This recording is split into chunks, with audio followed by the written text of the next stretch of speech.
Shake those bells. I'm getting rid of my bells. Hang on. Check. Can't. I can kind of hear myself. Yeah. Yeah, it's better. Okay. Where's your bells? I threw them on the floor. You want them back? Yeah. I love that. Can you even hear them? I can't hear them. I don't think I can hear anything. All right. Okay. Da-da-da-da-da. Oh, there we go. I'm in the red now. Why should that be, though? No, you're good. All right. You're good. A little bell. Not to worry. Okay, I'll throw the bells away. You have to post the picture so people know what the bells are. Oh, all right. I will. When we play our first song, I will. Yeah, it's not just Because random bells. I can never radio and cell phone at the same time. You just used radio as a verb? I can't radio and use my cell phone? Yeah. I love that. I don't think I can do it at the same time. I love that. Oh, Kristina, we should just introduce the show right off the bat and get it over with. Okay. And I need to pick a lot of hair off myself, too. Oh, my God. Why? Can you multitask? No, but... Try. Okay, let me focus again. All right. Okay. Welcome, everyone, to Welcome. 11th Hour Radio. Kristina Stykos, Emily Howe. We broadcast live from Royalton Community Radio every Friday at 11 a.m.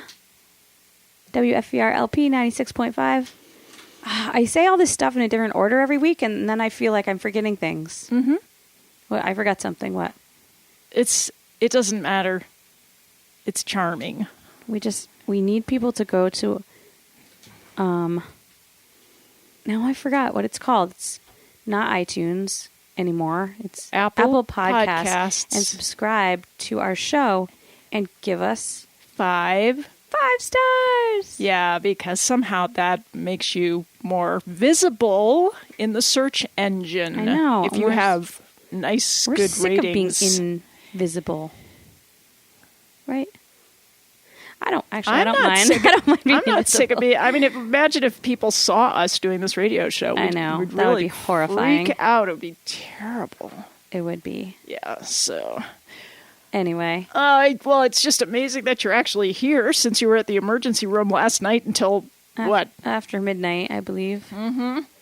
My poor child. So, it was a snow day yesterday. We got school canceled. It was fabulous. We went up to my dad's because, rope tow at his house, and there's lots of fresh powder. So we played at my parents' most of the day. My mom got out all these awesome old slideshow slides from when she was a kid because her dad was a photographer, and they just have beautiful pictures. And so we just sort of dipped into the 40s and 50s in Kodachrome, no less, because he was a photographer, so he had a lot of color. So we did that, and we had dinner, and then we went to the fire department annual meeting where I got elected to be the fire department mascot clerk. Oh no, I'm like the secretary of the fire department now. Isn't that terrifying? How did that come I about? don't know. It was sort of accidental. You end up volunteering for stuff. I didn't really volunteer. My good friend Jenna, who's done it for years and years, she's our neighbor. She does everything. You think I volunteer for a lot of stuff? She volunteers for 20 million more things than I do. And she said, I got to step down. I'm just exhausted because she's like on every board and everything. And so they had to elect somebody else. I happened to be there just eating my potluck beans and rice. This is a cautionary tale for going to those types of potlucks. And I'm a writer, and my husband is a trustee, and my brother-in-law is assistant chief or whatever. So like it just... And we go to all the fire department things. And so it's fine. It's fine. I can do it. I don't really know how to do it, but I'll learn. Anyway, so we come home from that, and it's beautiful out. It's still snowing, and it's not quite bedtime yet. And John and I are going out to check on the lambs, and my kids are playing in the snow. They go into the barn, and they get out shovels and stuff, and they say, we're going to shovel the path. Because it's fun when you're a kid. Right. If no one asks you to shovel, it's fun still. So John and I are putting around in the barn in the yard and getting chores finished up. And the kids somehow, also in the barn next to the shovels, we keep random dowels and old broom handles and pitchforks that have lost their tines and things like that. Things that maybe will be fixed someday, or you can just use as a stick for something. So the kids had pulled out a couple of broom handles or big sticks, and they were using them as like javelins to huck into big snowbanks. And Ira happened to, and it was dark out too. They had little headlamps, but you couldn't really see very well. So it was not a brilliant plan in the first place. But Ira happened to go behind a snowbank that Eli was hucking a big pitchfork handle at, or a shovel handle at. And it was one of those weird freak things. Ira popped up just as Eli hucked the thing, and it skittered right over the top of the snowbank and just smashed Ira's nose sideways as hard as a big 13-year-old boy could throw a big blunt-ended stick at somebody's face. So there was just blood everywhere. We go into the bathroom. I see that his nose is not at all in the right place. So where are you going? Oh, God, don't pull that off the table. Such a long story. I know. You better go get sustenance. Anyway, so we go. I see that his nose is very clearly broken, so we go to the emergency room, and even though there was nothing there, nothing's going on, it was very quiet. It still took a very long time for them to look in and up and around his nose and clean him off and do x-rays and decide that it was only a tiny little break, and then we could go home. But by that time, it was very late. Very late. Oh, gosh. And then I'm sleeping with a little squirmy kid who needs to be sitting upright so that the blood doesn't all go down to his... That's why everybody should have a wedge pillow. Oh, yeah. Well, we have those the cylindrical ones. They're not wedge. Yeah, you're right. You can get these things at the medical supply store. Yeah. These wedges. I have a wedge. I think they're very good also for people with sleep apnea. They're supposed to be elevated. And for, acid reflux. Oh, right. Yes. They gave him this little pinch clamp to actually clamp your nose shut. It was just a glorified clothespin. And I'm like, are you kidding me? That doesn't seem very medical. And they were like, glorified. Yeah, if it won't stop bleeding, you just pinch the nose shut with this clamp. I see. We didn't do that. We tried it and it hurt him so badly, and he just didn't want it. Yeah, you wouldn't. Why would you want to pinch your nose when your nose is broken? It just seems like there must be a better medical way to stop bleeding than putting a clothespin on somebody's nose. God, I'm so what do I glad know? that What you do got I know? through it, because that was just not something that you wanted to do last night. I can guarantee. And so I wanted to bring up a simple phrase that if you say it twice, it has a really dramatically different effect than saying it once. Okay, so if I say to you, "How are you?" right? You can feel that you have a typical response to the phrase, "How are you?" But if you say, "How are you?" and then a minute later you say, "But how are you?" Oh. You know what I mean? I've started crying because somebody did that. Yeah. Because it's the same phrase. Yeah, because it seems to feel like then they really, for real, want to know. Yeah. It takes twice, because the first one you can sort of slough off. Well, that's a trick in writing, too. If you want to really drive a point home, you repeat a word. Really? Like at the what? end. I know what you mean. At the end of a sentence or something. I have to think very hard when I do that as a writer. You pull out, if you're going to, you pull out a word from the sentence, I never want to do that again. Period. Never. You just, you go and repeat it. Mm-hmm. And there's something about that adds some weight. It's a big decision to add this, to repeat a word, because you and I we'll comb through our paragraphs to make sure that we didn't repeat that's a deliberate word. one. So, I mean, I do it a lot, which kind of bugs me because it's a little cliche in writing, and I do it a lot. Mm-hmm. Or I go back through my paragraph and I look for a theme, and then I try to sort of subliminally push that theme. Mm. Little brainwashing there. Little psychological warfare. Well, writers are brainwashers. Yes. Who else? What? Why would anyone want to read anything that I have to say? But they do, and it isn't any good. It's not anything profound. Oh, I said profound today. That was your word last time. But it's a trick. You just trick them into thinking what you're saying actually needs to be read by them. That's such a cynical viewpoint. It's not. I don't ascribe to that. You have to read what I write. That's how I make. I mean, you're a living. Sorry, you're not the CIA. No, I'm trying not. to But get like people to believe stuff. When you sort of are taught to be a writer, or you teach yourself, or you're, go to school for it. There are these tricks and. But what if you don't look at them? I have to. But it's not. I guess as a professional writer, that if you're not just creative writing, but you don't, do you think that way when you're actually doing a creative piece? I still follow my own personal guidelines for how I want to craft the piece. Yeah, but it's not, you don't feel like you're consciously manipulating people. No, but I do realize that almost every single thing that I write about in my life is really not that interesting. So I have to craft it in a way that it somehow is interesting. Because if you just say like, all right, I'm going to write a piece about whatever I write about tampons or whatever stupid thing I'm always writing about, nobody really wants to read it. So you have even if it's something that you really are passionate about and want to write about, you have to a little bit trick people into reading it. Well, this brings up the whole question of whether communication is the vehicle or the message. Because if you think of it just as a sort of a tool to dominate, I don't want to dominate. I just want to connect. Well, then you want to share. And that's kind of a different approach to communication. I want people to share back, though. Like, I don't feel like I'm just...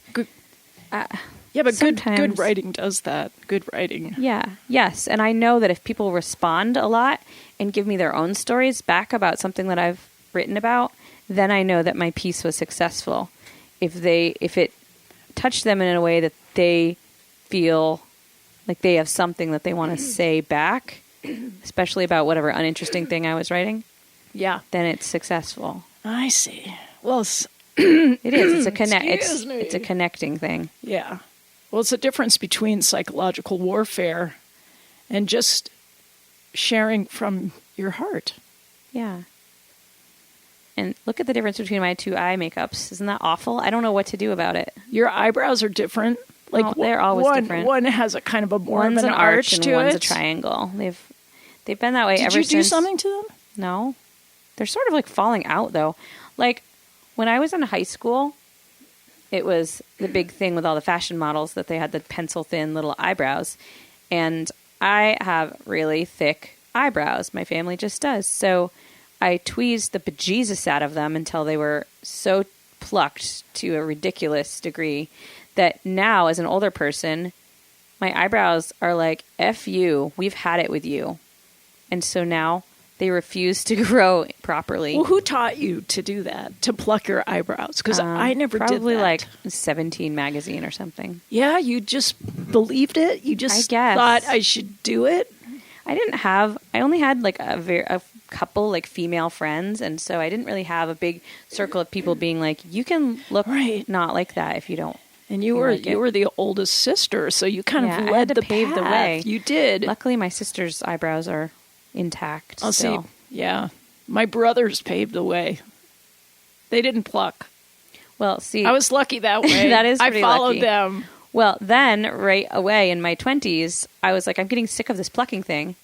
So I went and I had somebody do electrolysis on my eyebrows. Ooh. So now, like, they're splatchy. They can't grow back. So now I think maybe... Is that a permanent thing? Yeah.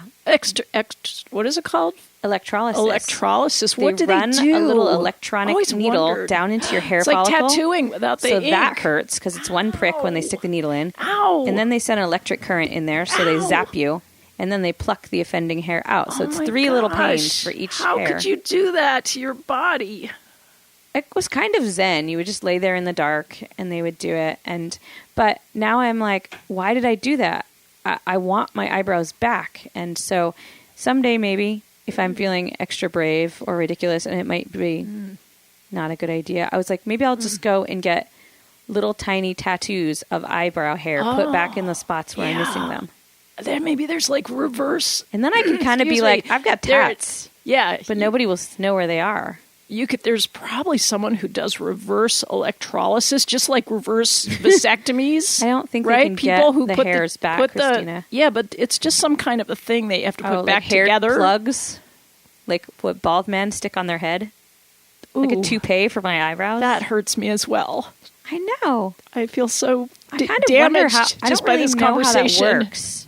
How do they put the plugs? I don't like the idea of hair plugs. Yeah, that seems gross. It seems like something you move out of your sink drain. You could understand the psychology of just being sort of horrified of hair loss, because you're talking about it just with your eyebrows. Imagine if, right. I mean, but for I am some female, people, and I don't think men have to deal with, I mean, I know that men are incredibly sensitive about hair loss, but I don't think to the majority of people viewing them, it's as big of a deal as if a woman is not attractive. Or I don't think people even look at a bald man and say like, no hair, unattractive, the way that they look at a woman whose perceived flaws are considered unattractive. Yeah, like your eyebrows, man. Yeah. I am totally my eyebrows kidding have been you. like such a like fixation my entire life. I love them. I want to nurture them. Well, I want them to heal. They're a little bit spotty. They're just you. And you know what? Occasionally I get white ones in there, and that's because I plucked so long. You've only got so many hairs in a follicle before it doesn't come back ever. I see. So if you pluck it too long, it's like I might be 40, but my eyebrows are like 70. Ooh. Wow. That is deep and profound. Right. So they need some youthful revitalization. They need some love. Yeah. Well, so if anybody out there knows what I can do about my eyebrows. Well, this is apropos. I have a quote from Melanie Beatty. Do you know who that? She writes about codependency. No. And here's a quote. This is the quote of the week. She says, "There is no rescue boat coming." Right. For your eyebrows. Oh. No, I was trying to apply it to the eyebrow situation, that there's no rescue boat coming. Yeah, I know. But she was talking about codependency and, that no one's going to save you. You kind of have to save yourself. You have to figure it out. You have to.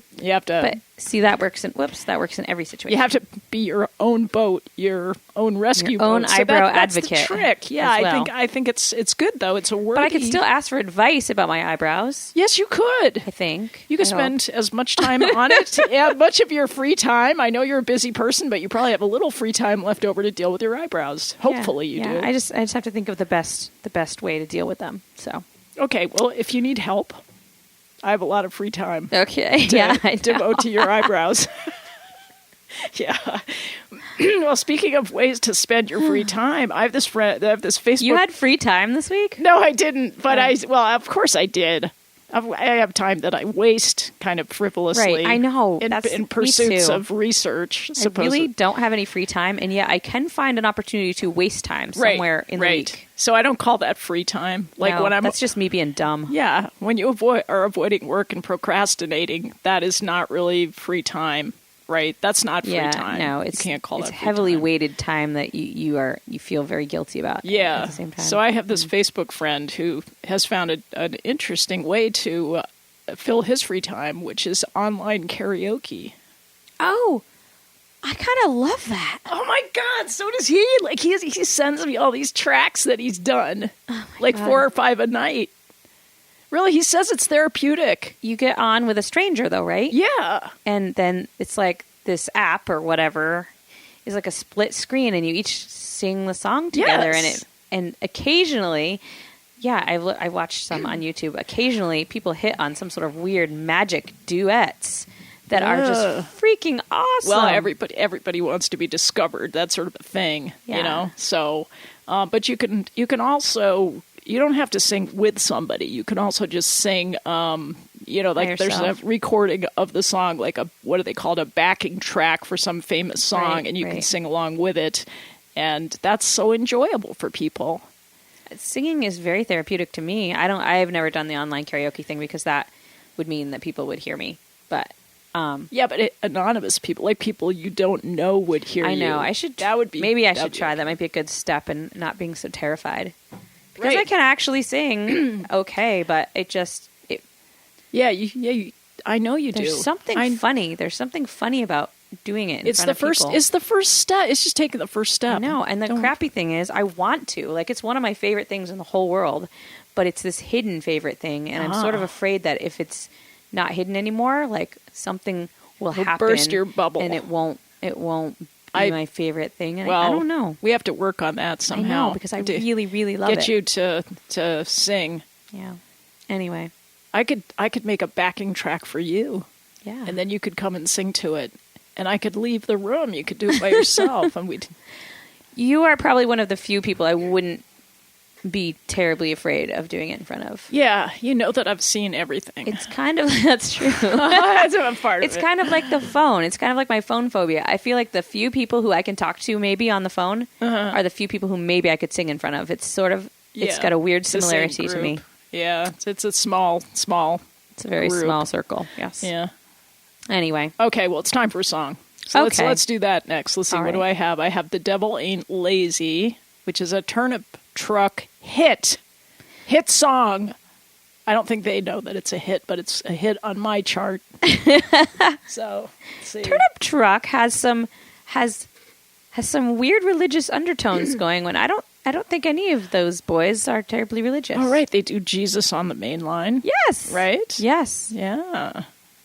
Well, I think they're jumping on the It's an old-timey the thing. hipster Jesus Sure. wagon. Why maybe. not? It's fun. Yeah. At least for the... Some of the old hymns are really cool. Yeah, it's fun to sing. Anyway, That's sorry. fun. All right, you play it. Okay, here we go.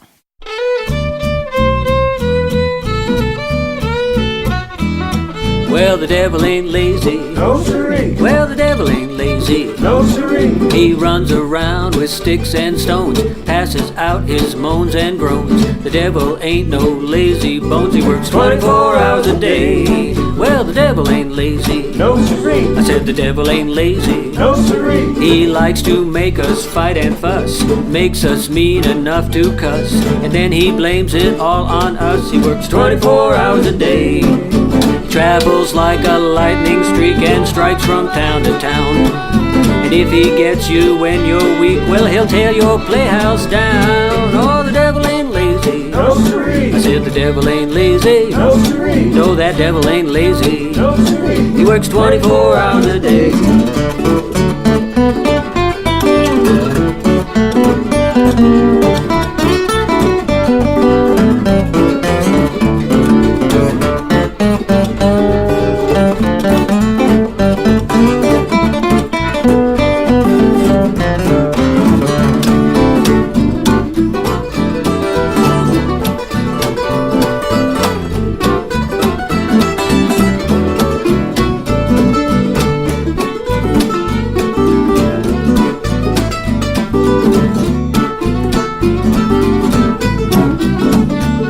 Well, the devil ain't lazy. No siree, Said the devil ain't lazy. no siree, He gets his pitchfork out each night.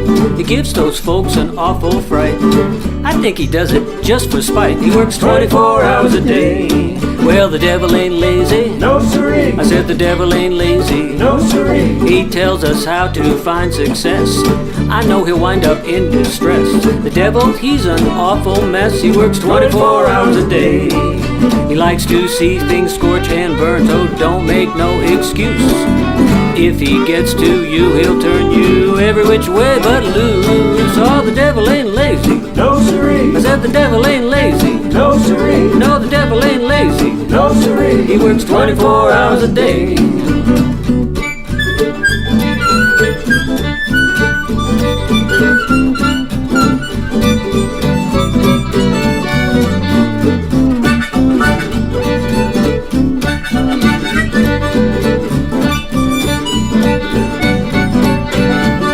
Fiddle now.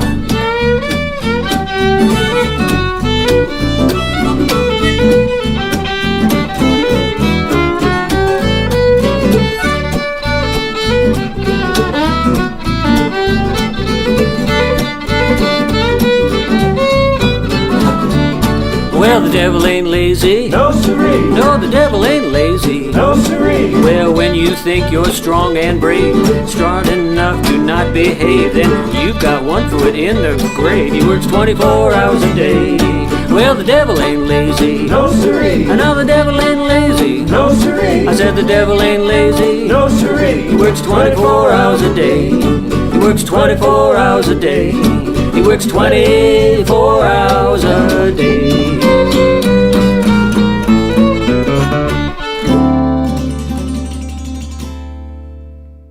Yeah, play it, guys. Turnip truck. I love that. What, their name or their song? Both. They're all really nice guys. Mm-hmm. I like them too. Mm-hmm. They're good people. Very good. So you're busy with your phone. I'm attempting to multitask. Okay. I love that because I don't know if it's gonna work or not. That's so much what's happening these days is that we're all multitasking like crazy. But I do have a quiz for you. Oh boy. Or I have some vocab. Want to go into the vocab section? You know what? I'm better on vocab than I am on spelling. So. Okay. Here's your vocab, and I want you to tell me what it means, first of all, and then we'll give some examples, okay? Okay. Retronym. Retronym? Yep. R-E-T-R-O. I spoke too soon. N-Y-M. Retronym. It's a relatively new word that was created by Frank Mankiewicz. Am I supposed to know, You know who Frank that is? Mankiewicz is? No, you're not supposed to know who he is. He was actually Robert F. Kennedy's press secretary back in 1968 when Kennedy was assassinated. Welp. And he also was the president of NPR. Oh. And he evidently was pretty witty guy. So this is one of his words, retronym. So you kind of have a sense of, okay, I'm going to give you an example of a retronym. Use it in a sentence.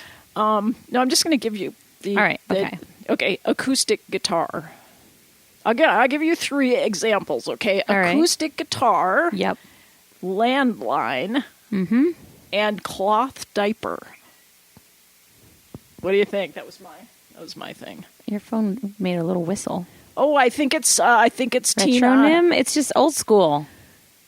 Well, kind of, but here's what it is. It's like, think about it. Like before there was electric guitars, you could just say guitar. As soon as there were electric guitars, then you had to say acoustic gotcha. guitar. Before there was landlines, you just said the phone line. Before there was disposable... before there was cell phones. Before there was disposable diapers, you could just say diapers. Everyone knew what you were talking about. I see. Yes. So it's a thing that is... Yes, it's been changed by it's a modern technology.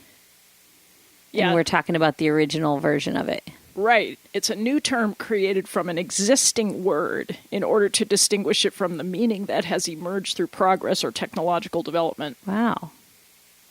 Huh. I like that. I like that word. I think it's a great word, and I think as a writer, you can figure Much out of how my to life use is it. very retronym. I mean, you choose to live that way, I guess. Ponder on that. Okay. Okay, I had another, which I just wanted you to tell me if you knew what this meant. Okay. Rainmaker.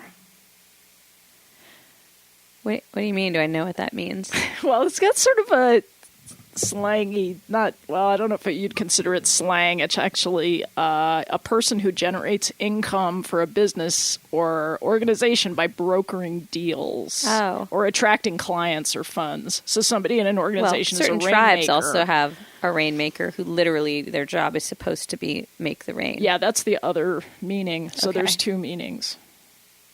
Yeah, I thought it was kind of cool. Yeah. I think that came up because I think Frank Mankiewicz was a rainmaker for, I don't know who, for NPR. We need a rainmaker. Everybody needs a rainmaker. Yeah, we really especially need a rainmaker. We, meaning we. Why does your phone whistle? Because it says, "Hi, Kristina from Snowy West, PA." That's got to be Tina. You know what? Have you ever watched one of those Facebook Live videos where all the comments just roll under it, like, fast? Yeah. If we did that, we would get, like, 1 comment for the whole show. You mean Superchat? Are you talking about Superchat I don't know what on it is. YouTube? It's just, you see it pops up, it's like, so-and-so is live now. And it's usually some person who's doing, like, an infomercial for something. Like, little beanie hats or something. Well, there's lots of live stuff that's better than that. It's not just beanie hats that go live on Facebook. Okay, well, on my feed, I guess the live stuff is pretty boring. Okay. But everybody talks to them, and they say stuff too, like "Hi, Mom" on there, because as it's rolling by, other people are seeing it live as well. So sometimes they're not even commenting on the beanie hat; they're just. Well, it's even worse on YouTube because it goes by like faster, and there's more people on it. Yeah. And you know what happened to me? What? Like a few weeks ago, I was watching a news show, and I just got kind of excited, and they would ask if anybody knew such and such, and so I would type something in quickly, and I did like 3 responses within maybe a minute and a half, and YouTube shut me down to slow mode. Because evidently, if you are overactive in the super chat, they shut you down. Whoa. Because you're hogging the airtime on the chat. It's like years ago on radio call-in shows, if you wanted to win something, you just would keep calling and calling and calling and calling and calling and calling. Right, that's so different You'd now. almost never get in, though. It was always a busy signal. Yeah. Because the radio station only had, one line or whatever. Right. And you just get... Or you'd call the request line. You'd call and call and call. Exactly. It's almost impossible to get in. Well, speaking of chatting... Yeah. Well, it all started with Chatty Cathy. Right, but now it's evolved to Alexa. Do you have a relationship with any chat bots that you know? No. Well, I don't really know Alexa. I haven't evolved to have. I don't even have Siri. Well, I guess I probably do if I. Yeah, I don't use use Siri, on but my I phone have somewhere. her. But I don't know how she does what she does. Well, Alexa's been getting a lot of criticism lately because she has a really creepy laugh. And I've never heard it. Well, I thought about that. Do you have it? Can we hear it? No, I don't have it. I think maybe it's an Android thing. Because isn't Siri for Apple computers? And, I don't even know. Well, I'm just guessing, but I think that I was thinking about how closely related it is to Chatty Cathy, because Chatty Cathy had a really creepy voice. They all do. I know. Even the early chat bots. What's with the fact that dolls kind of, well, they don't know how to laugh. They don't know how to respond to like social instinct. No, is it not creepy that dolls sometimes oh, your phone is Sorry, so I could turn it off, but it's kind of it's Keith and Tina. Oh, how you guys doing? They can't talk to you right now because okay. you're on the radio. Okay, sorry guys. So people stop listening. The door's opening, and it's the Duff. Hey, how you doing? Sorry about your boy. Hope he heals quick. Thank you. We just got reminds me of your brother. Love your grandpa's photos. Thanks, Duff. Awesome. How are you anyway? Good. Awesome. A bunch of local photos and rather than throw them out. Nice. Is your photo show up at the library yet, or it's coming? Monday. So John Scott Duffy is going to have an amazing photo show at the Tunbridge Library starting Monday. And I saw some of his stuff online. It looks awesome. Wow. Hey, we'll see you later. That's so great. We're having an experience of all the communications coming into the hub here. Yeah. The 11th hour hub. He is the retro Nim one, though. He is. He came on his own 2 feet. Fantastic. Yeah. So, Mr. Duffy was my son's kindergarten teacher, and his daughters were in school. They were younger than me, but they were in school with maybe my youngest sister. So it's just interesting, all these generations of how people are connected around here. And now he's another radio DJ, and he got into photography a few years ago, and he's going to have a show. Boy, there's some interesting people around here that I have not even met yet. So that should give everybody just a feeling of goodness to know that there's so many pockets of things you just wouldn't expect. Like I was talking about the slideshow of my mom's old pictures from childhood. And the funny thing is my mom is a Vermonter, like through and through. But my mom in the 40s, 50s, 60s grew up in total suburbia. Like when you think of Vermont in the 40s and 50s and the 60s, do you think of suburbia? Like you don't, right? Because like no, that sort of came. But with... there was a few places. Yeah, that was like my mom grew up in like a pocket of suburbia, like little neighborhoods. Town? Well, she grew up in Randolph, but she also grew up in Windsor, Vermont. Oh, okay. And in Windsor, she lived on this place called Weston Heights, which was like this little neighborhood up above the town. It was suburbia. It was all the little ranch style houses and all the neighborhood kids who would ride their bikes in sort of the cul-de-sac type That's cool. That's kind of just cute. interesting because, you know what, I grew up in the middle of the woods, and it was just funny to me because my parents turned to crazy hippies and we grew up without any like indoor plumbing or electricity, and yet my mom grew up in total suburbia, like TV dinner type of thing, like you know. But it's still but it was West Windsor. Yeah, it was just, Brownsville. Right? Maybe. Yeah. So it's not going to be. It's not like the suburbia that I grew up with, for example. No, I mean, it's still Vermont, but I look at my mother's childhood as, in a way, being so much more modern than my own. Huh. Even That's in the cool. 50s, you know? Yeah. You are a retro nymph. It's just kind of funny. Very You're funny. You're a retro nymph. I'm With a that nymph hat. now? With the hat. Oh. I mean, the hat kind of looks elfy, nymphy. Aren't nymphs like weird sex crazed, No, like fairies? not nymphomaniac. I didn't say that. Right, but that I think it's just a nice little fairy with a cute bodice. in the bodice. I don't know, have I any didn't mean bodice to on. say I have that. bib overall, snow pants on. I know, but it's the new. I'm as unnymphy as a It's the new retro. nymph can be. The updated. What am I talking about? How am I gonna? I don't How am I know. going to segue out of this? I know I have something. Oh, I know. Oh, gosh. Well, this is just a quick thing about avocados because you made this big, like, philosophical statement about organic avocados being like $5. So after the show, I went to You South went to buy Royalton them? Market and it was at $1.49 for an I know. I was organic exaggerating. I've avocado. actually never seen an avocado at $5. So never, ever say that. Organic or Just not. don't say that again. But it's kind of ouchy to pay $1.50 for an avocado. It is not ouchy at all. That's because there's one of you. Like when we sit down to dinner, we go through like 5 avocados at a sitting. Okay, point well taken. So you're like, it racks up, It's true. man. I get 2, and they last me because I have to wait for them to ripen. So 2 avocados will last me a whole week. Oh my God. Right? So Here's I the don't deal care. with avocados. That's If you want $3, the avocado to slow down, if it's too soft, you put it in the refrigerator. Nope. Oh. You want to speed up, you take it out of the refrigerator and put it in a paper bag. like bananas. Like bananas. I can't. That's too much technology for me. Well, I'm just saying, to Putting space fruit in them out, if you've got them and they're kind of ripe, No.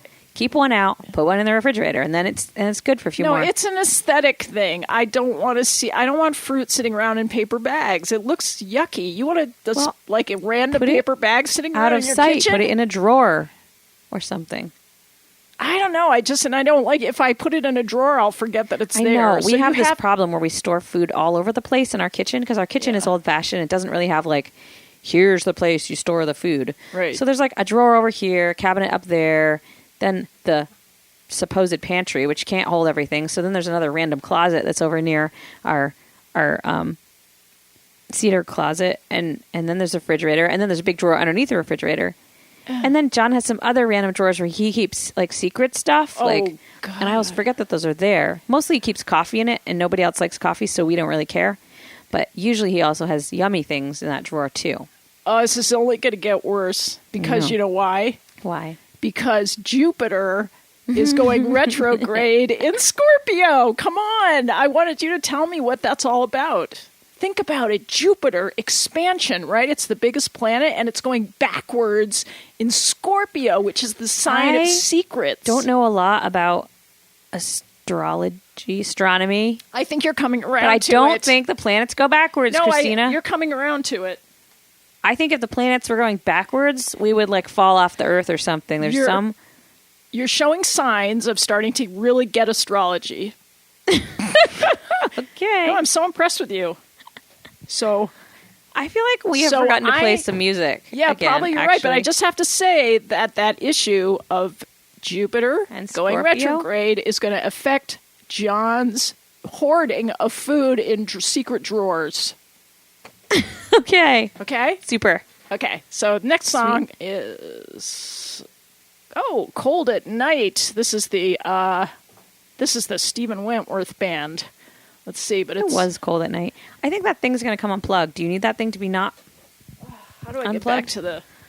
Is it going to come? It was like when you pulled it out, it looked like it was getting loose. Okay, I think it's okay. Let's see if we can get this going.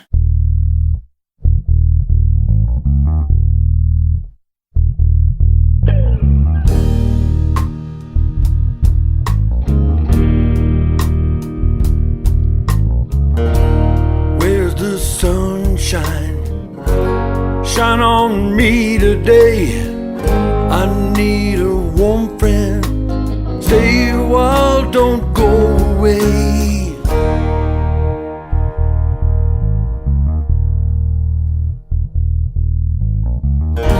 We race to the stars in search of the speed of light.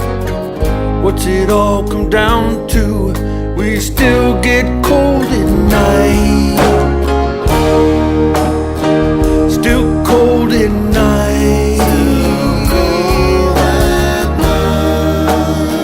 Still cold at night.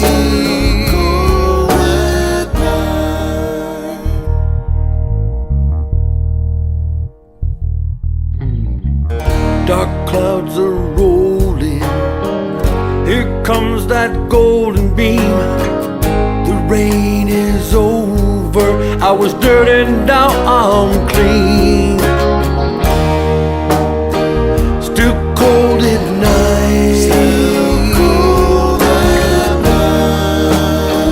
Still cold at night. Still cold at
change, hate to love, all that breathe would save the children and save their lives.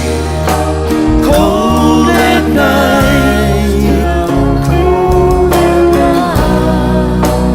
cold at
I kicked the iPad. I just kicked it down. onto the floor. Why not? Had nothing better to do. But that was JD on the bass. JD. Yeah. Shout out to JD. It was. John Doyle. People who have initials for their name are Cool, certain kind of cool. Yeah, I always wanted that. But couldn't have it. Can't have everything in life. You can only have some things. Right. A few things. If you're lucky. Did you go you get to your some stuff. town meeting? No, you didn't. Oh, don't ask me. I just am not connected to the town of Washington.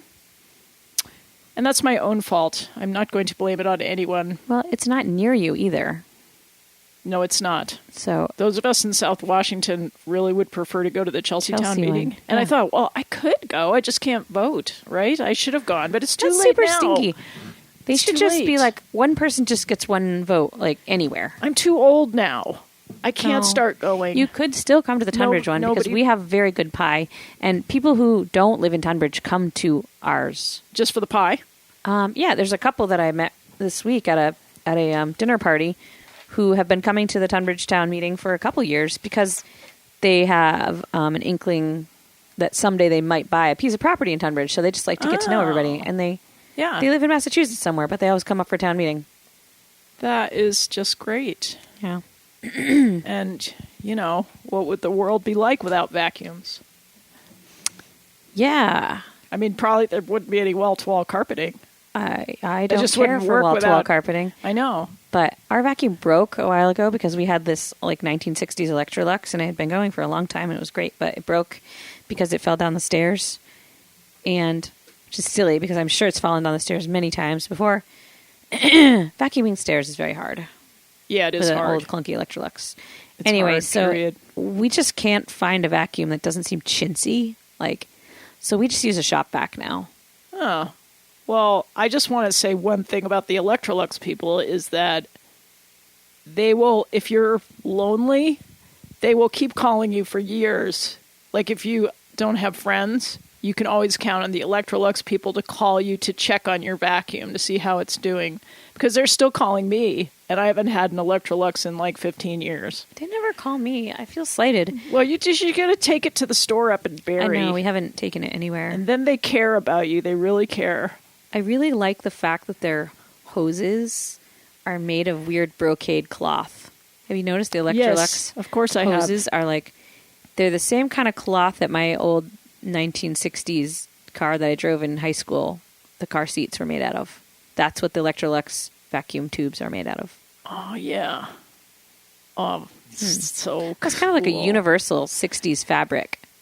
There's so much stuff that we Like feel drapes. nostalgic about, like Teflon. Drapes and bedspreads. Don't you kind of upholstery. don't you miss Teflon even though you never use it? No, Like I don't- hate Teflon. Teflon Well, gives you cancer. I know I hate Teflon, but I kind of miss it because it's from my childhood. Teflon came from your childhood?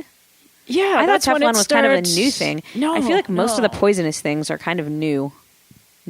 No, that's not true. It all started back in my generation because that's when Yeah. those companies started to really take over. Like the aluminum companies But, started pushing their pots and pans. BPAs came a little later because plastic used to just break when we were kids. And then they added the BPAs so that it would be more pliable and malleable and not break. And that's the poison stuff. And that's kind of new. Well, I have a friend on Facebook who actually sent her snow into the water quality department to have it tested to see what is in the snow. Yeah. Because her contention is that it's different, which I agree with, but she wanted to see, well, is it actually chemically different? And so she just got the report back, and evidently there was a huge concentration of aluminum in the snow, and this is in Vermont. This is Whoa. northern Vermont. Little kids eat a very large amount of snow. I know they do, but don't you think the snow is slipperier? I think it There is. is something funny about the snow. We've Yeah. noticed skiing on it. My dad has just said that it's got this weird gloss glue Exactly. thing. That's why I thought of it because we were talking about Teflon, but I think it's actually aluminum. In our snow. That's Yeah, dangerous. because they do funny stuff with the weather. They put stuff in the sky. So They it's, do. and plus there's all the pollution from factories out west that blows over here. Ugh. So, oh well. I feel nostalgic for snow. I know. I mean, before Teflon. I haven't eaten it for ages. Like, it kind of, to me, eating snow is the same as, like, eating boogers. It's kind of that. That's the feeling I get about it. Like, I don't want to. Yeah. Like, kids do. Yeah. It's not going to, like, maybe kill them, but I don't really want to. Yeah, no. Nobody ever died from it. Although, whoa. All those sugar on snow parties. I don't like maple, but I do have a little bite of it at sugar on snow parties. And so I am eating a forkful of that. Oh, snow I with had my maple syrup. I had something to tell you about maple syrup because Okay. it's sugaring time. Yep. You know that big heist? How they Oh, somebody stole all the maple syrup. Yeah, and this the is back in 2012 or Yeah, something, and yeah. 3,000 tons of syrup went missing. Yeah. But you know how they discovered it? They didn't actually take the barrels. The thieves took the syrup out of the barrels and replaced it with water. And they did this over like a 2 or 3 month period so that nobody knew that it was missing until they, went to access the barrels and water came out instead of syrup. Isn't that crazy? That is crazy. So it was probably an Kind of brilliant. inside job. It is brilliant. That's like a mastermind, like a jewel thief. They should have replaced it with, like, at least tinted water.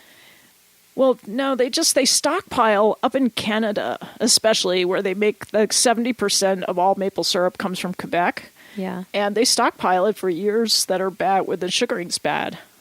So they had this stockpiled stuff that was worth $14 million of maple syrup. And that's a pretty big heist. I mean, if you got caught for that, I don't know if anybody got caught for it. I'm impressed with that thievery. That was deserves a hanging in Vermont. My kids got so mad this weekend because I made waffles or whatever, and since it is just sugaring season, all the fresh new syrup we're pretty much out from last year's now, and all the fresh new syrup is still in the sugar house. It's not made it to our pantry or refrigerator yet. And randomly, I don't know why, we had a little jug of some organic syrup from Wisconsin. Ooh. I think it was from a camping trip, and we never opened it because it was the smallest jug I could find somewhere.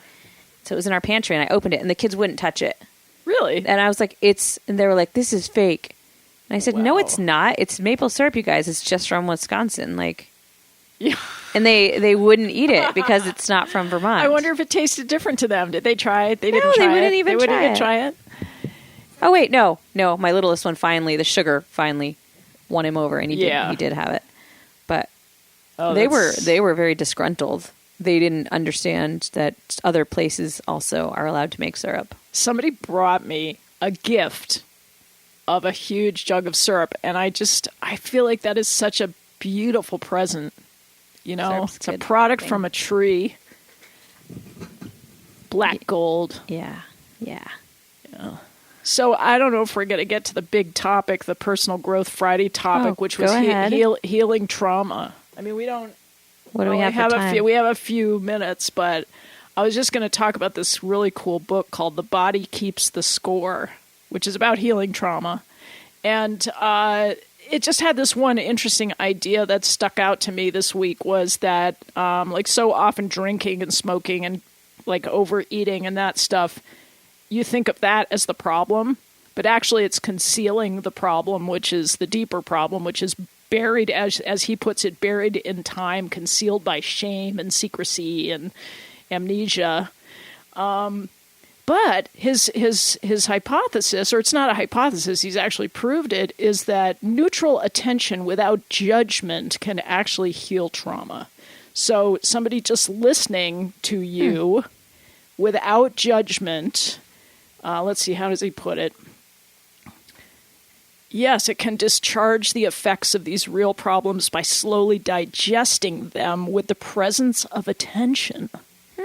Which is so beautiful. I like that. And I think it's true, because I think it's been true in my life. Because Me too. I have a friend who just spent 3 years basically listening to me neutrally, lovingly, caringly, and I feel very healed now. Yeah. So I also, growing up, whenever I would have a nightmare, I was always afraid to talk about it, and it would fester and fester.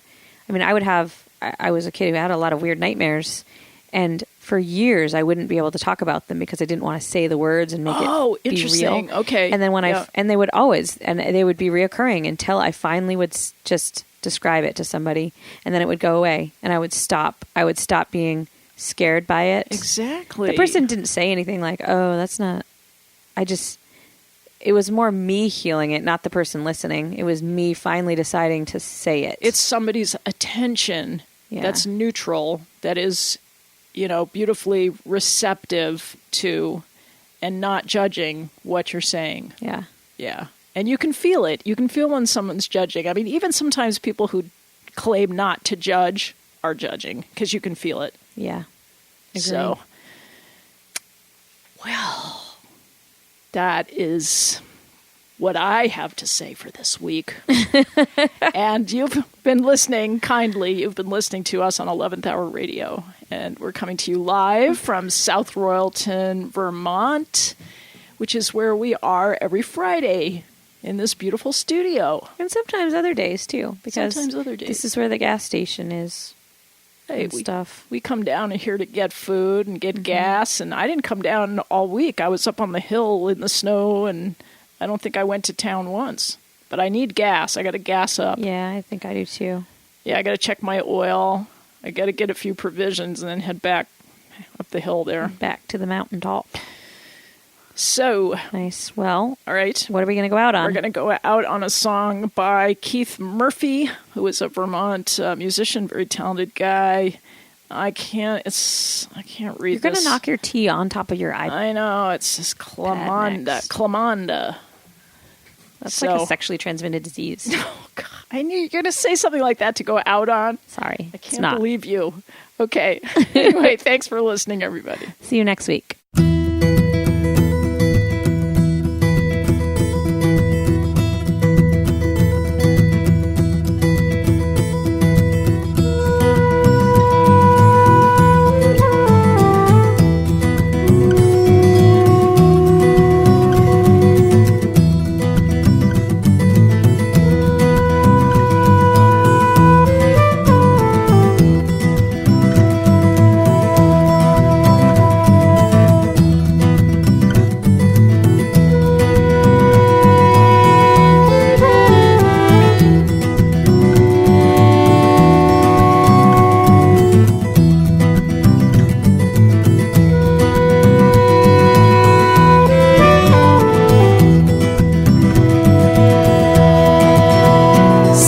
Now your lovely social band who walk the way to Canaan's land, ye who have fled from Sodom's plain, say, do you wish to turn again? Oh, and have you ventured to the field, well armed with helmet, sword, and shield? And shall the world with dread alarms compel you now to ground your arms? Oh, and have you ventured to the field, well armed with helmet, sword, and shield? And shall the world with dread alarms compel you now to ground your arms?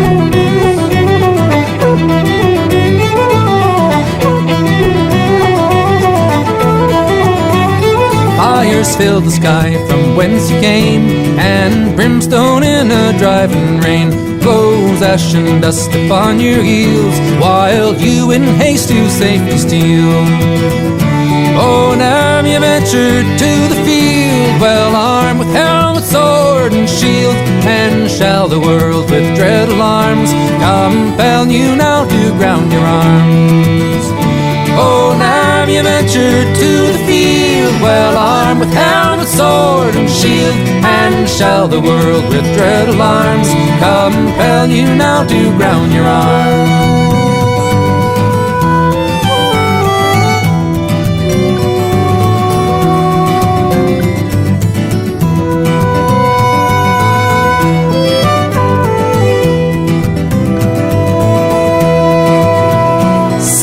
Now your lovely social band who walk the way to Canaan's land, ye who have fled from Sodom's plain, say, do you wish to turn again? Oh, and have you ventured to the field, well armed with helmet, sword, and shield? And shall the world with dread alarms compel you now to ground your arms. Oh, now you ventured to the field, well armed with helmet, sword, and shield, and shall the world